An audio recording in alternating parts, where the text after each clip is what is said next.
दोस्तों, अगर आपका ड्रीम है साइंटिस्ट बनना और आप देश के टॉप रिसर्च लैब जैसे कि डीआरडीओ, इसरो या फिर बार्क में काम करने का सपना देखते हैं, या फिर आप किसी बड़े कॉलेज या फिर यूनिवर्सिटी में प्रोफेसर बन करके स्टूडेंट्स को पढ़ाना चाहते हैं, तो आज का वीडियो आपके लिए। क्योंकि आज के इस वीडियो में हम आपको बताएंगे CSIR नेट के बारे में। CSIR नेट एग्जामिनेशन क्या होता है, इसकी पूरी जानकारी आपको मिलेगी A to Z, तो वीडियो के एंड तक बने रहिए। आइए सबसे पहले जानते हैं कि CSIR नेट का फुल फॉर्म क्या होता है, फिर आपको डिटेल से बताते हैं। देखिए, इसका फुल फॉर्म होता है council of scientific and industrial research. किसका? CSIR का। और नेट का नेशनल एलिजिबिलिटी टेस्ट। ठीक है, तो इसका पूरा नाम क्या हो गया? Council of scientific and industrial research national eligibility test, मतलब कि CSIR नेट। इस एग्ज़ाम को कौन कराता है? तो इस एग्ज़ाम को कंडक्ट कराता है NTA, यानी कि नेशनल टेस्टिंग एजेंसी। देखिए, जो NTA है नीट का एग्ज़ाम कराता है, वही NTA ये जो एग्जामिनेशन है CSIR नेट उसको भी कराता है। और CSIR के लिए साल में 2 बार ये एग्ज़ाम कराया जाता है, मतलब कि NTA साल में 2 बार ये जो CSIR नेट का एग्जामिनेशन है ये कराता है, एग्ज़ाम कंडक्ट कराया जाता है। अब बात करते हैं दोस्तों, इस एग्ज़ाम को देने के फ़ायदे क्या हैं, इसका मेन उद्देश्य क्या होता है, ये एग्ज़ाम क्यों कराया जाता है। तो ये कराया जाता है GRF के लिए। सबसे पहले चीज़ GRF मतलब कि जूनियर रिसर्च फेलोशिप, यानी अगर आपको PhD करना है, ठीक है, तो उसके लिए स्कॉलरशिप चाहिए। तो आप ये एग्ज़ामिनेशन क्लियर करते हैं और आप क्वालिफाई हो जाते हैं, तो आप GRF प्राप्त कर सकते हैं, मतलब कि आप PhD करने के लिए स्कॉलरशिप ले सकते हैं। इसके बारे में हम आपको डिटेल से बताएंगे, बस आप वीडियो लास्ट तक देखते रहिए। ठीक है, तो पहला होगा GRF मतलब कि जूनियर रिसर्च फेलोशिप। दूसरा है लेक्चरशिप, यानी असिस्टेंट प्रोफेसर बनने की जो एलिजिबिलिटी है वो आपको मिल जाती है इस एग्ज़ामिनेशन को क्वालिफाई करके। ठीक है, इसके बारे में हम आपको डिटेल से बताएंगे, बस आप लास्ट तक देखते रहिए। चले सबसे पहले बात करते हैं इसकी एलिजिबिलिटी के और सब्जेक्ट के बारे में। देखिए, अब सवाल आता है कि ये जो परीक्षा है क्या कोई भी दे सकता है? तो देखिए, इसका जवाब है नहीं। इस परीक्षा को जो साइंस स्ट्रीम वाले स्टूडेंट हैं ओनली वही दे सकते हैं। आप साइंस में मैथमेटिक्स वाले हो, बायोलॉजी वाले हो, एग्ज़ाम दे सकते हो, बस साइंस बैकग्राउंड आपका होना ज़रूरी है। तो देखिए, CSIR नेट का जो एग्ज़ामिनेशन है ये किन सब्जेक्ट्स के लिए कराया जाता है, किन विषयों के लिए कराया जाता है, तो आइए बात करते हैं। तो सबसे पहला सब्जेक्ट है केमिकल साइंसेज, मतलब कि रसायन विज्ञान के लिए कराया जाता है। इसके अलावा earth, atmospheric, ocean and planetary sciences के लिए कराया जाता है।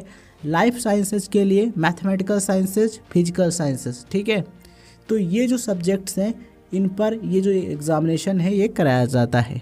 अब सवाल ये आता है कि इस एग्ज़ाम को कौन दे सकता है? तो इस एग्ज़ाम को MSc, BTech, MTech, B pharma या फिर MBBS अगर आपने किया है या फिर आप उसके फाइनल ईयर में हैं तो आप इसमें अप्लाई कर सकते हैं। और आपके कम से कम 55% मतलब कि 55% मार्क्स होने ज़रूरी हैं। आरक्षित कैटेगरी के कैंडिडेट हैं, रिजर्व कैटेगरी के कैंडिडेट हैं, तो मिनिमम 50% मतलब कि 50% कम से कम मार्क्स हैं, तब भी आप अप्लाई कर सकते हैं। ठीक है, तो इसमें साइंस बैकग्राउंड वाले स्टूडेंट, इंजीनियरिंग वाले और मेडिकल वाले दोनों ही अप्लाई कर सकते हैं, CSIR नेट का एग्जामिनेशन दे सकते हैं।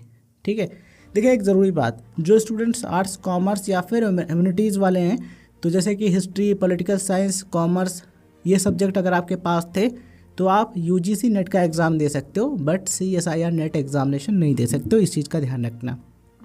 ठीक है, तो ये जो परीक्षा है इसका ज़रूरी हिस्सा है सिलेबस। जब आप फॉर्म भरते हैं तो आपसे पूछा जाता है कि आप GRF के लिए अप्लाई कर रहे हो या फिर लेक्चरशिप के लिए। तो सबसे पहले हम GRF के बारे में डिटेल से समझते हैं। जब आपको पूरी जानकारी होगी तो आप सही से निर्णय ले पाएंगे। तो GRF इसका फुल फॉर्म होता है जूनियर रिसर्च फेलोशिप। अगर आप GRF के लिए कट ऑफ क्लियर कर लेते हैं तो आपको PhD में एडमिशन लेने पर गवर्नमेंट की तरफ से, भारत सरकार की तरफ से 5 साल तक हर महीने एक फिक्स्ड स्कॉलरशिप मिलती है, एक स्टाइपेंड मिलता है। और ये जो लगभग है वो फ़िलहाल 37,000 रुपये पर मंथ तक होता है। ठीक है, 37,000 रुपये हर महीने का। ठीक है, जो बाद में जब आप सीनियर रिसर्च फेलोशिप प्राप्त कर लेते हो तो आपकी जो स्टाइपेंड है ये बढ़ भी जाती है, मतलब इससे भी ज़्यादा हो जाती है। दोस्तों, अगर आप GRF क्वालिफाई कर लेते हो तो आपको जो स्टाइपेंड है, जो स्कॉलरशिप है वो भी मिलेगी और आप लेक्चरशिप के लिए भी एलिजिबल हो जाते हो, मतलब कि आप लेक्चरर भी बन सकते हो। बात करते हैं लेक्चरशिप या फिर असिस्टेंट प्रोफेसर के बारे में। दोस्तों, अगर आपकी रैंक GRF के कट ऑफ से थोड़ी कम आती है तो आप सिर्फ लेक्चरशिप के लिए क्वालिफाई होते हो। इससे आपको स्कॉलरशिप तो नहीं मिलती है, लेकिन आप पूरे अपने भारत देश के किसी भी कॉलेज या फिर यूनिवर्सिटी में असिस्टेंट प्रोफेसर की जो पोस्ट है इस पर अप्लाई करने के लिए एलिजिबल हो जाते हो, क्वालिफाइड हो जाते हो। ठीक है, और लेक्चरशिप के लिए कोई भी अपर एज लिमिट नहीं है, there is no upper age limit.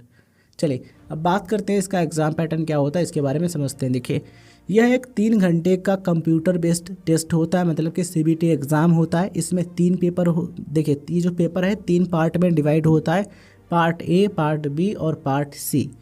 Part A जो है यह सबके लिए कॉमन होता है। इसमें जनरल एप्टीट्यूड, लॉजिकल रीजनिंग और मैथ्स के सवाल होते हैं। पार्ट बी जो है ये आपके विषय मतलब के सब्जेक्ट के सवाल होते हैं जो मीडियम लेवल के होते हैं। पार्ट सी जो होता है यह भी आपके सब्जेक्ट के सवाल होते हैं, लेकिन ये बहुत ज़्यादा गहराई वाले होते हैं और एनालिटिकली हल करने के लिए होते हैं, मतलब कि इसमें एनालिटिकल एबिलिटी यूज़ करनी पड़ती है। तो यही पार्ट आपकी रैंकिंग तय करता है, कौन सा, पार्ट सी। और हाँ, इस एग्ज़ाम में नेगेटिव मार्किंग भी होती है, तो इस चीज़ का आप खासकर ध्यान रखें। दोस्तों संक्षेप में अगर हम इस एग्ज़ाम की तुलना नीट एग्ज़ाम से करें तो जैसे 12वीं के बाद मेडिकल कॉलेज में जाने के लिए नीट एग्ज़ाम देना ज़रूरी होता है, वैसे ही MSc के बाद आपको साइंस में रिसर्च करनी है, PhD करनी है या फिर प्रोफेसर बनना है, टीचिंग लाइन में जाना है, तो आपको CSIR नेट का जो गेटवे है इसको क्लियर करना होगा। आपको CSIR नेट का एग्ज़ामिनेशन क्वालिफाई करना होगा। GRF स्कॉलरशिप और प्रोफेसर की जॉब के अलावा ये जो नेट का स्कोर है, CSIR नेट का जो स्कोर है, ये DRDO और जो कई PSUs हैं, पब्लिक सेक्टर जो कंपनियां हैं, ठीक है, इनमें जो भर्तियां होती हैं उनमें भी प्रेफरेंस मिलती है, सीधी वरीयता दिलाती है ये स्कोर, ठीक है। तो इसका और भी फ़ायदा है जो कि हमने आपको बताया, ठीक है। तो प्रोफेसर बन जाओगे, GRF स्कॉलरशिप आपको मिल जाएगी। इसके अलावा जो DRDO और जो कई PSUs हैं उनमें भी आपको बेनिफिट इसका मिलेगा। तो क्या आप 5 में से किसी भी सब्जेक्ट की तैयारी कर रहे हैं या आपके मन में CSIR नेट को लेकर कोई और सवाल है तो आप कमेंट सेक्शन में बता सकते हैं।